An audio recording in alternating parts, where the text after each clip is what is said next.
সালটি ছিল 2025। একদিন মাথায় যে কি ভূত চাপে, সে তার ছেলের সাথে সকাল সকাল ঘুম থেকে উঠে মুখ ধুয়ে হালকা পরিষ্কার হয়ে বেরিয়ে পড়ে। সাথে ছিল তাদের দুটো সাইকেল।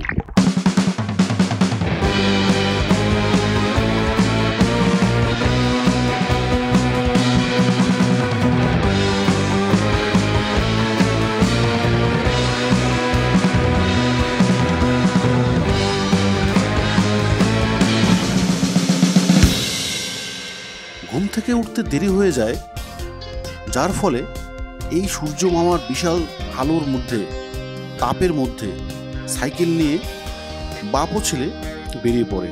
বাবার মনে হয়তো কি ছিল সেটা এই ছোট্ট ছেলেটি জানতো না।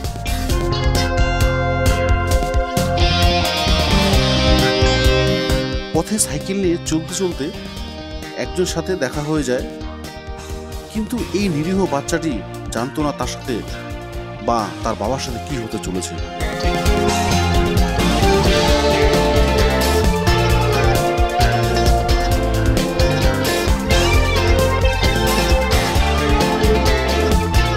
বাপ ও বেটার এই সাইকেল নিয়ে একসাথে যাওয়া, একসাথে পথ চলা, একসাথে কিছুক্ষণ সময় কাটানোর যে মুহূর্ত বাচ্চা ছেলেটি নিজেই স্মৃতিবদ্ধ করছিল বিভিন্নভাবে একটি আলোকচিত্র যন্ত্রের মাধ্যমে।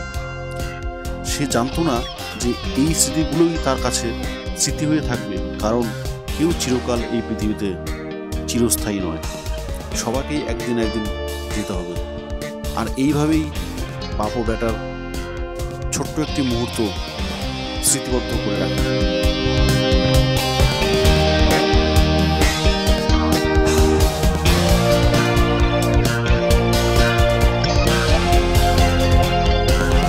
দিনটি ছিল শরৎকাল, দুর্গাপূজা উৎসবের ষষ্ঠীর দিন। সকালে বাড়িতে পেয়ারা গাছের কয়েকটি পেয়ারা বড় হয়ে যায়, তাই ওই পেয়ারাগুলো পশ্চিমবঙ্গের জলপাইগুড়ি জেলার বৈকুণ্ঠপুর ফরেস্টের বিস্তীর্ণ এলাকা জুড়ে ভাড়াবাড়ি নেপালি বস্তির একটি ছোট্ট জঙ্গলে, যেখানে প্রচুর পরিমাণ বান্দর বসবাস করত।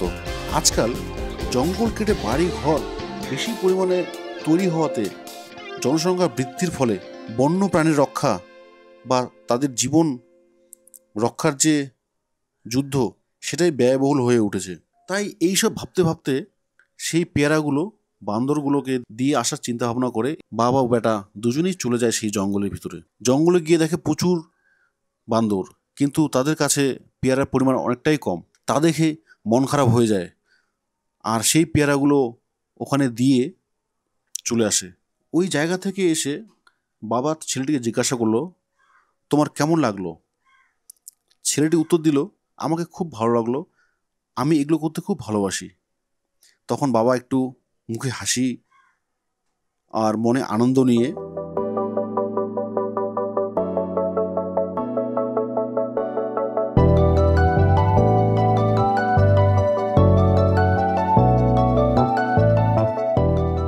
বাড়ি ফেরার পথে যেতে যেতে একটি জায়গায় কতগুলো কলা দেখতে পায়।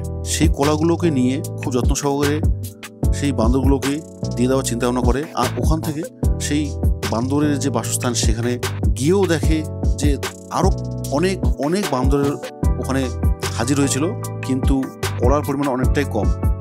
তাই সেই কলাগুলো ওখানে দিয়ে অল্প নিরাশ হয়ে আবার বাড়ির পথে ফিরে আসে।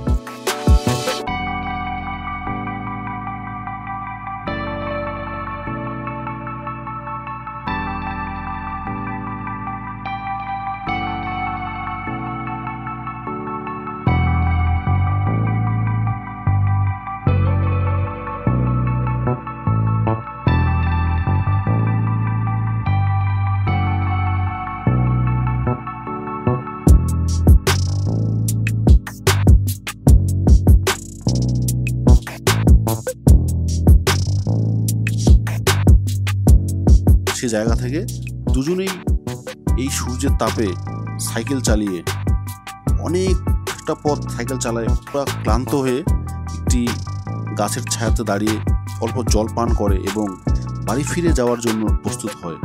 আর এইভাবেই সেই বান্দর সেবার গল্পটি শেষ হয়।